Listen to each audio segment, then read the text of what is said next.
Bordure! Pour revenir, c'est dur. Hein? Ik zoek naar de weg van de Gent-Wevelgem. Et attaque de Merckx! Non, c'est trop tôt. On reconnaît le classique, saison 2, épisode 3, Gand-Wevelgem.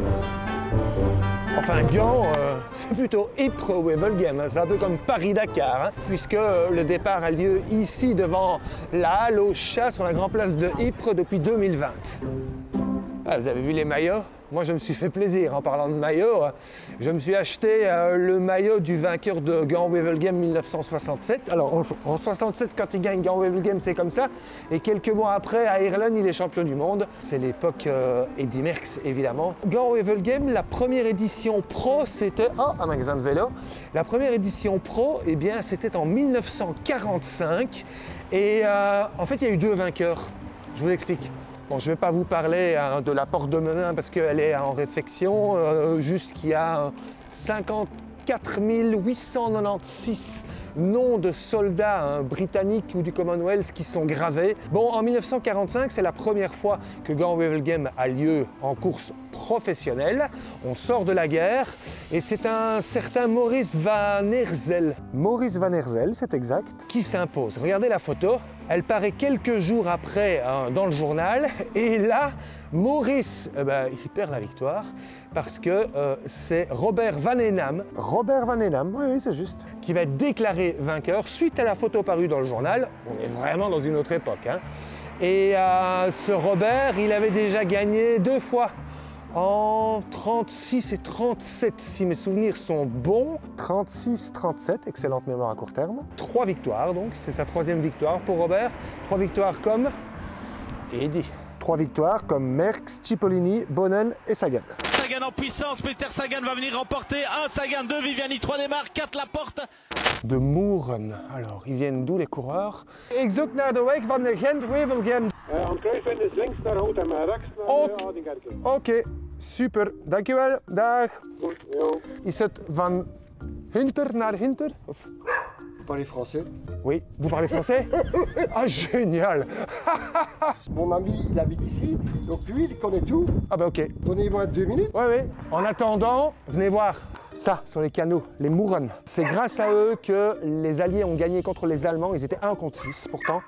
En 1914, c'est la bataille d'Ypres, une des plus grandes batailles de la Grande Guerre. Tout simplement parce qu'ils ont eu la bonne idée d'ouvrir les vannes, d'inonder les plaines. Et du coup, les Allemands ont reculé, ils n'ont jamais eu accès à la mer, au port de Calais et à celui de Bologne. De Moeren, het is van hier. Merci beaucoup. Dankjewel. Allez, on va affronter le vent. Bordure! Ah, pour revenir, c'est dur. Hein. Vous entendez le vent? C'est terrible. On est le long de tous ces canaux. On vient de passer à Veurne, près de la mer du Nord. Et il reste plus de 150 km. C'est pas ici qu'on gagne Gand-Wevelgem. Et attaque de Merckx! Non, c'est trop tôt. Mais par contre, c'est ici qu'on peut le perdre. Pourquoi? Parce que le vent, il vient de là et ça pue la bordure. Alors, il y a quand même des monts hein, sur Gand-Wevelgem. On a le Monteberg et le Kemmelberg qu'on a reconnu l'an dernier. Allez jeter un coup d'œil dans la saison 1. Autre particularité, où ce serait peut-être mieux d'avoir un VTT, ce sont les Plug Streets. Alors ce sont des secteurs, regardez, un peu boueux, un peu terreux, mais on est quand même sur une base qui est bétonnée. Hein. Ces petites zones, ça donne du rythme à la course. Souvent, entre les deux passages de Kemmel, on se retrouvait sur une course qui était un petit peu cadenassée. Et bien là, ça permet d'aller rendre la course un peu plus difficile. C'est assez dur, c'est très roulant, ça ressemble à du gravel. Il y a 3 secteurs qui ont été introduits en 2017 dans Gand-Wevelgem. Il y a le secteur côte 64, parce qu'il mène à une légère côte qui est à 64 mètres de hauteur et qui est un point d'observation pendant la guerre de 14. Ensuite, il y a celui qui s'appelle Trêve de Noël. Apparemment, là-bas aurait eu lieu une trêve la veille de Noël en 1914 et les Alliés auraient joué un match de foot contre les Allemands, mais ça n'a jamais pu être vraiment confirmé et vérifié. Et enfin, il y a celui qui s'appelle les catacombes, parce qu'en fait, il y a 19 tunnels en dessous qui mènent en dessous de la côte 64 et qui servaient à transporter de la logistique, notamment pendant la guerre. Bon, ça n'apporte pas grand-chose, si ce n'est que ça durcit légèrement la course, parce que ça demande beaucoup de concentration, et on ne sait pas se mettre à 5 de front, hein, sinon on est dans la boue et pardaf, vous connaissez la suite.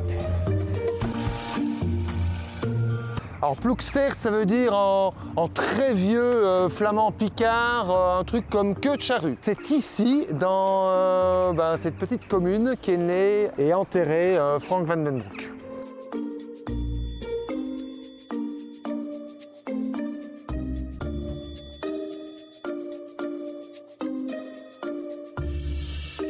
Prochain rendez-vous, Dwars door Vlaanderen, à travers la Flandre. C'est où? Ah, c'est là. Dwars door Vlaanderen.